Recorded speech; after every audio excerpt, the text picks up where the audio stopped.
பிஸ்மில்லாஹிர் ரஹ்மானிர் ரஹீம். அல்ஹம்துலில்லா வல் ஆக்கிபத்தில் இல்முத்தக்கீன். என் அன்புமிக்க அல்லாவின் நல்லடியார்களே, உங்கள் அனைவருக்கும் அல்லாஹ்வுடைய சாந்தியும் சமாதானம் உண்டாவதாக என்று கூறிக்கொள்வதோடு, இன்று ஈகை திருநாள்.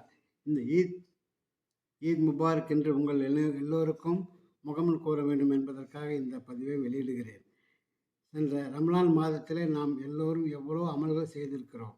நோன்பு நோட்டிருக்கிறோம், தான தர்மங்கள் செய்திருக்கிறோம், துவா செய்திருக்கிறோம், இன்னும் எவ்வளோ குரான் ஓதியிருக்கிறோம். இந்த எல்லா காரியங்களையும், எல்லா அமல்களிலும் நம்மை பரிசுத்தப்படுத்தி அதற்குரிய நன்மைகளை அல்லாஹ் நமக்கு அளவுக்கு அதிகமாக வழங்க வேண்டும் என்று நாம் துவா செய்தவனும் நம் எல்லோருக்காகவும் நான் துவா செய்கிறேன். மேலும் நமக்கு ஈரோலகிலும் நல்ல செல்வத்தையும் பரக்கத்தையும் ரஹமத்தையும் மேலும் உடம்பிலே தெம்பையும் ராகத்தையும் தர வேண்டும் என்று கேட்டுக்கொண்டு, மேலும் நாம் இதே போன்ற அமல்களை தொடர்ந்து பின்வரும் காலங்களில் அளவுக்கு அதிகமாக நாம் அல்லாஹ்வோடு தொடர்பு வைத்துக் கொள்ள வேண்டும். இந்த நல்ல அமல்களை நாம் தொடர்ந்து செய்ய வேண்டும் என்று கேட்டுக்கொண்டு, வாய்ப்புக்கு நன்றி கூறி விடைபெற்றுக் கொள்கிற வாஹர்தவான அல்ஹம்துலில்லாஹி ரப்பில் ஆலமீன். அஸ்ஸலாமு அலைக்கும் வரஹ்மத்துல்லாஹி தஆலா வபரகாத்துஹு. ஈத் முபாரக்.